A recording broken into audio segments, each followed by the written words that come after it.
कांवड़ से पाप ही प्राप्त होते हैं, पुण्य नहीं। सावन के महीने में सबसे ज्यादा जीव उत्पन्न होते हैं, जिससे कांवड़ यात्रा में आने जाने में पैरों तले सबसे ज्यादा जीव मरते हैं, जिस वजह से पुण्य के स्थान पर अत्यधिक पाप होते हैं। भैया गंगा जल लेकर आऊं, वो बता भगवान शिव जी का उस गंगा जल का भूखा है और नाम लेते नहीं भगवान का। बम बम महादेव भी ना कहते हुए बम बम बम बम। अब उन कोई नो के नहीं है बम का नाम भी बुंडा, और वो मानना इसने मंत्र तत्काल में हमारे को सारे ये उल्टे पाठ पढ़वा रखे हैं। और एक दूसरे ने कहेंगे ओ बोले चाल आगे ने, और बेबर ने कहेंगे ए बोली चाल आगे। इन नहीं बेरा तुम के संज्ञा दे रहे हो निकम्यो, आप बोला बन रहे बेबर बोली बना रहा। तो इसे हम कति ऐसे हो गए भक्ति में, कति -0 में पहुंच गए। कांवड़ कोरा पाप है। गंगा तो शिव के लोक में बने जटा कुंडली डैम में है, उसे यहाँ से ले जाने की जरूरत नहीं है। रही बात कांवड़ यात्रा की, तो सावन में सबसे ज्यादा जीव उत्पन्न होते हैं, जिस वजह से कांवड़ के लाने में सबसे ज्यादा जीव मरते हैं, जिसका पाप कांवड़ यात्रियों को लगता है। सूक्ष्म वेद में लिखा है कि सावन के महीने में तो शहर को भी नहीं जाना चाहिए सुबह सुबह किसी टाइम भी, यानी जितना हो सके कम से कम सफर करे सावन के महीने में, क्योंकि सावन के महीने में इतने जीव जंतु सूक्ष्म उत्पन्न हो जाते हैं,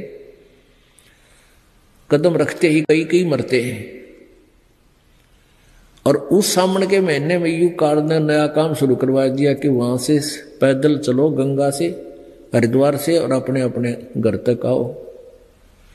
तो उसमें कितने जीवन के पैरा तलम रहे वो सारे उनके बैंक अकाउंट में लिख दिए जाते हैं पाप में। कांवड़ कोरा पाप है। कांवड़ से पाप ही प्राप्त होते हैं, पुण्य नहीं, क्योंकि सावन में सबसे ज्यादा जीव उत्पन्न होते हैं, जिससे कांवड़ के लाने में सबसे ज्यादा जीव मरते हैं। इस विषय में परमेश्वर कबीर जी ने कहा है, कबीर तीर्थ करी करी जग मुआ, उड़े पानी नहाए, सतनाम जपा नहीं काल। हमने देखा होगा ये कावड़ लेवनी है, कावड़ लेने जाते हैं हरिद्वार तक, खासकर सावन के महीने में। और वहां से मेरे ख्याल में वो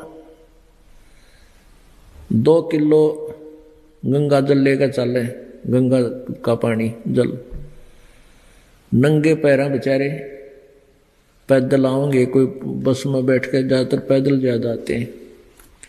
और वो भगवान शंकर के पुजारी बनकर जाते हैं।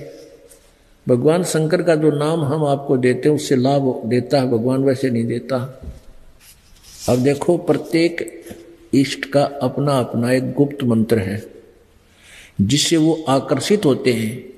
एक कोड वर्ड होता है जो विशेष मंत्र हैं जिनसे ये तुरंत आकर्षित होते हैं, वो मंत्र यथार्थ मंत्र है जो हम आपको देते हैं। सूक्ष्म वेद में लिखा है कि सामन सैल न कीजे, राजा योगी बैठ पतीजे।